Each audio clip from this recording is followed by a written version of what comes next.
Chapitre 13. Et après. Nous n'avons pas le pouvoir parce que nous n'avons pas la vision totale. Et c'est très simple.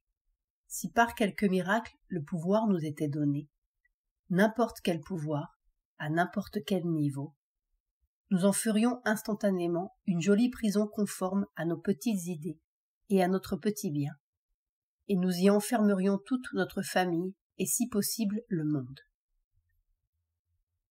Et que savons-nous du bien du monde? Que savons-nous même de notre propre bien? Nous qui crions aujourd'hui contre cette misère, pour nous apercevoir demain qu'elle frappait à la porte d'un plus grand bien. Voici 2000 ans et davantage que nous faisons des systèmes bénéfiques qui s'écroulent l'un après l'autre, heureusement. Même le sage Platon bannissait les poètes de sa République, comme nous bannirions peut-être aujourd'hui ces inutiles extravagants qui rôdent de par le monde et frappent aveuglément aux portes du futur. Nous nous plaignons de notre incapacité à soigner, à aider, à guérir, à sauver. Mais elle est exactement, minutieusement, à la mesure de notre capacité de vision. Et ce ne sont pas les philanthropes qui sont les plus doués. Nous butons toujours sur la même erreur. Nous voulons changer le monde sans nous être changés nous-mêmes. Le surhomme a perdu son petit moi, perdu ses petites idées de famille et de patrie, de bien, de mal. Il n'a plus d'idées en vérité, ou il les a toutes, à la minute où il faut. Et quand elles viennent, elles s'exécutent, tout simplement, parce que c'est leur heure et leur moment. Les idées et les sentiments, pour lui, sont simplement la traduction impérieuse d'un mouvement de force, une idée volonté ou une idée force, qui s'exprime ici par ce geste, là par cet acte, ou ce plan, ce poème, cette architecture ou cette cantate. Mais c'est une seule et même force, en langue variée, picturale, musicale, matérielle ou économique. Il est à l'écoute du rythme, et il traduit selon son rôle et son art dans le tout. C'est un traducteur du rythme. Là, chaque pensée, chaque sentiment est un acte, et chaque acte, un symbole et un signe, et chaque symbole cache un pouvoir vivant. Et quand rien ne pousse ici ou là, il est parfaitement tranquille et immobile, comme le lotus sur l'étang qui s'épanouit au soleil, sans une vibration, sans un trouble, sans un souffle de « je veux » nulle part. Il ne veut rien que ce que ça veut, et pour le reste, il rayonne au soleil et butine ceux qui veulent, ou ne veulent pas, car il rayonne pour tout le monde. C'est l'état simple par excellence, la simplicité de la vérité, et c'est l'efficacité instantanée de la vérité sans écran.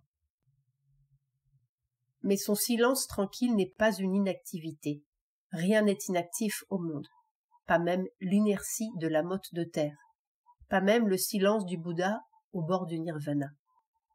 Il ne se distingue pas des autres par des méditations extatiques sur un gadi festonné, ni par une barbe et des vêtements immaculés. Il vaque aux mille riens de la vie, et nul ne sait qui il est. Il n'a que faire d'être reconnu, lui qui reconnaît tout. Et ces riens-là sont l'infime levier par lequel il manie toutes les substances semblables à travers le monde, car rien ne s'arrête nulle part, sauf dans nos têtes et dans notre petit corps prisonnier. La vie se prolonge infiniment, et ce cri d'oiseau ici répond au cri d'oiseau là-bas. Cette peine répond à un millier de peines. Toute sa vie est une méditation. Son immobilité porte les voix du monde. Ces gestes sont le symbole d'un grand rite qui embrasse les étoiles et le mouvement des foules, avec cette jeune pousse d'acacia et cette rencontre au bord du chemin. Et il sera peut-être aussi à la tête d'une révolution ou d'un haut fait qui frappe l'imagination des peuples, si telle est la coulée de vérité en lui. Il est imprévisible, il est insaisissable comme la vérité même, et se joue quand il a l'air grave, et sourit quand il est penché sur la misère du monde, car il écoute les appels invisibles et travaille sans cesse à faire couler le rythme sur les blessures de la terre. Il ne fait pas de miracle qui brille un instant comme un feu de paille, puis laisse la terre à son obscurité impénitente. Il ne jongle pas avec des siddhis occultes qui viennent bouleverser un moment les lois de la matière, puis la laisse retomber dans ses vieux plis routiniers et douloureux. Il n'a nul besoin de convertir les hommes, ni de prêcher les nations, car il sait trop bien qu'on ne convertit pas les hommes par des idées ni des paroles, ni par des démonstrations sensationnelles, mais par un changement de densité intérieure, qui fait tout à coup comme un petit souffle d'aise et de soleil dans le noir. Il souffle une autre loi sur le monde, il ouvre la lucarne d'un autre soleil. Il change la densité des cœurs par la coulée tranquille de son rayon. Il ne frappe pas, il ne brise pas, il ne condamne ni ne juge. Il tente de délivrer la même parcelle de vérité contenue dans chaque être et chaque chose, chaque événement, et de convertir chacun par son propre soleil. Son pouvoir est un pouvoir de vérité à vérité, de matière à matière, et sa vision embrasse tout, parce qu'il a trouvé le petit point dedans qui contient tous les points, et tous les êtres, et tous les lieux. Et il voit dans ce mendiant qui passe, ce nuage teinté de rose, cet accident du moment, ce rien qui heurte sa maison ou cette jeune pousse qui monte, toute la terre et ces millions de bourgeons qui montent vers leur vérité semblable, et la position exacte du monde dans un trébuchement du hasard ou la réflexion du passant. Tout est son champ d'action. Par l'infime, il agit sur le tout. Dans l'infime, il déchiffre tout. D'un bout à l'autre du monde, il touche son propre corps. Mais le travail n'est pas fini. L'évolution n'a pas touché son sommet. Elle n'est pas même entrée dans sa vérité solaire. Si l'œuvre devait s'arrêter là, nous aurions touché le sommet de l'homme, produit un super-homme, mais pas l'être du prochain âge.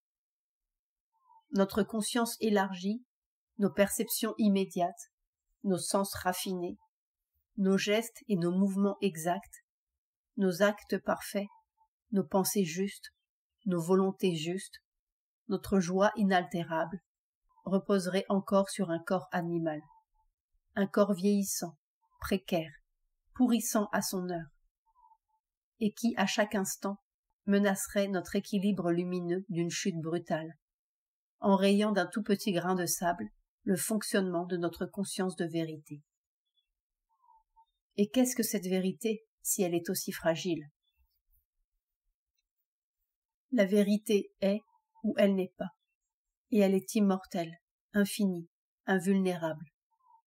Elle est légère et lumineuse, incorruptible, et elle ne peut pas s'empêcher d'être tout ce qu'elle est, pas plus que le manguier ne peut s'empêcher d'être tout son arbre, et toutes ses fleurs, et chacun de ses fruits dorés. Elle ne s'arrêtera pas à cet accomplissement tronqué, et n'aura de cesse que toute la terre et tous les êtres soient à son image, puisque, en vérité, toute la terre et tous les êtres sont sa semence. Le surhomme, lui aussi, est un être de transition.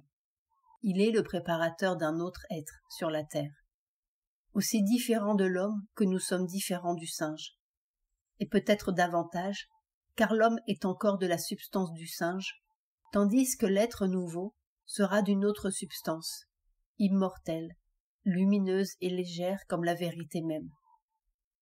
Il est l'élaborateur de l'être supramental annoncé par Sri Aurobindo, et sa substance est l'obscur laboratoire d'une périlleuse aventure.